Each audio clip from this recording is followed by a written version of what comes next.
পোস্ত করবো। আমাদের গাছের ডাটা, টাটকা ডাটা পেরে আনলাম গাছ থেকে, আর কতগুলো কেটে নিয়েছি। এই যে আলু দিয়ে সজনের ডাটা দিয়ে পোস্ত করবো।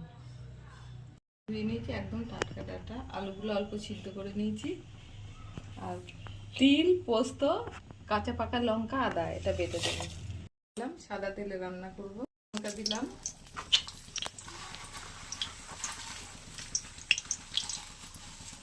একটু কালো জিরে ফোড়ন দিলাম, এবার একটু তিল আছে কটা, সাদা তিল বাটাটা দিয়ে কষিয়ে দিয়ে দেবো। লবণ দিলাম, দিলাম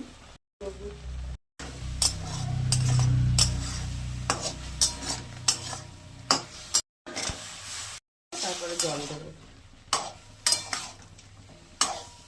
জল দিয়ে দিলাম।